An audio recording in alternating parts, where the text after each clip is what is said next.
And we I can go think back to one of our studies that we had talked about before about how men feeling unsuccessful if they don't have a job, right? And how Right. success seems to be tied to material wealth and the fact that if you can provide or not, right? And you take away a man's ability to provide because, as you said, the study had pointed out that men were more susceptible to this. Yes. You take away that ability to provide, and then men start feeling worthless, that they can't do anything. Women might not take an interest in them, or they perceive that women won't take an interest in them, and they suddenly feel worthless, and right. they go into self-destructive behaviors. Well, I mean, the that thing makes is, sense. the thing is that I want to say is, first of all, don't kill yourselves if you're out there. It's not a good idea. That's Secondly, generally a good idea, yeah. Move to Colorado or Washington. But secondly, I think what it really has to do with is feeling like you've lost something, right? Like you've lost your job, you've lost your status. So it's more about falling into poverty, right? The fact that you were here and then you went down, and you feel like you've lost everything. So I think that's the Including your real cause. self-worth. Yeah, but it's caused by the fact that you're losing everything. So I think that's the big trigger, is that it's the countries where the people that have the most amount of people, in this case men, who've basically moved from the upper middle class to even upper class, down to the middle class, or down to the poor. Like it's that feeling that you've lost something that is the real hit. And in Greece, it's probably the feeling that you're losing the safety net. In certain parts of America, it's losing your job or losing your what you call it, or like people lost their savings or their homes. Like it's all these different things. So I think it's just that loss that some people are like unfortunately committing suicide over. The fact that they're Let's also bring in the factor, and I just kind of thought about this, is what about the lack of health services, like mental health services as well?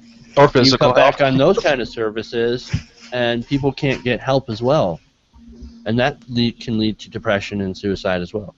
And here's the other problem. It's the depression test is terrible. Have you ever taken the depression test? Because I recommend it, because every single one of you will come back depressed. Because the test is designed to come back depressed, so when people take it, they don't know if they're really depressed or not. You can't trust that. So I recommend that you hang in there. And what I'm saying is that the definitions are so vague that we have people who aren't depressed getting treated for depression, while people who are depressed are not getting treated. Like it's And you have that guy that comes on the television set, at 2 o'clock in the morning. Is your antidepressant making you depressed?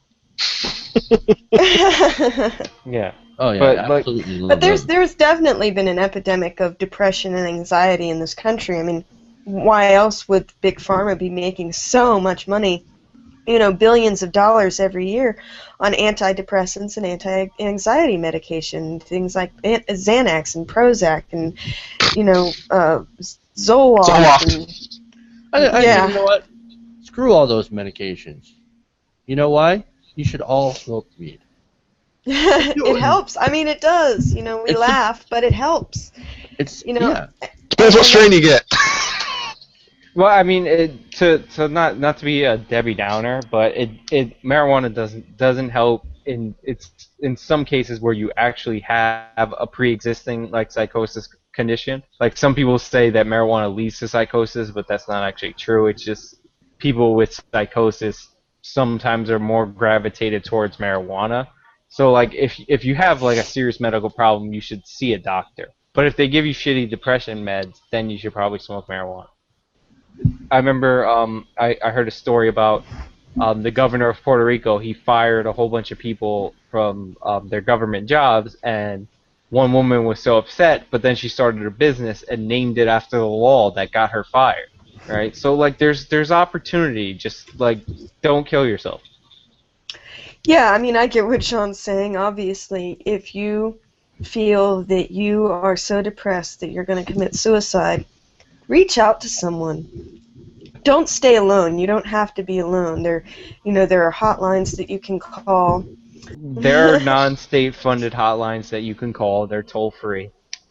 Well, there you Yeah, go. there are people out there that care. I think that one of the reasons that the suicide rate is so much higher for men, you know how men are 4 times more likely to commit suicide than women, is I think it's got to be partly that thing where men are more uncomfortable reaching out to someone and just, you know, having someone to talk to, finding that person that they can feel comfortable talking to. Because Like women, you societal know, expectations, essentially.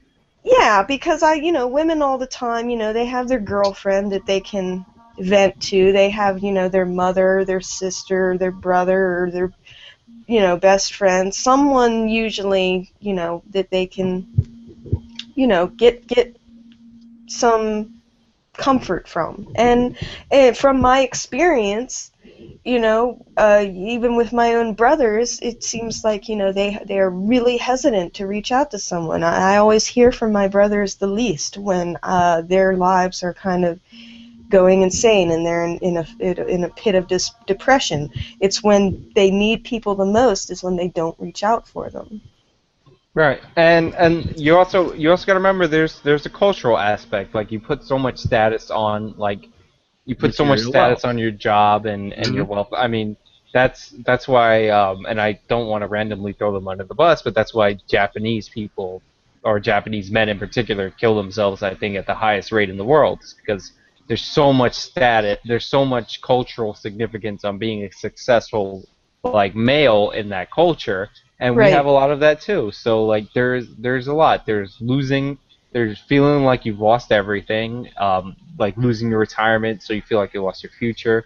There's the status of like losing your status. There's a lot of like different factors, but just like talk to somebody.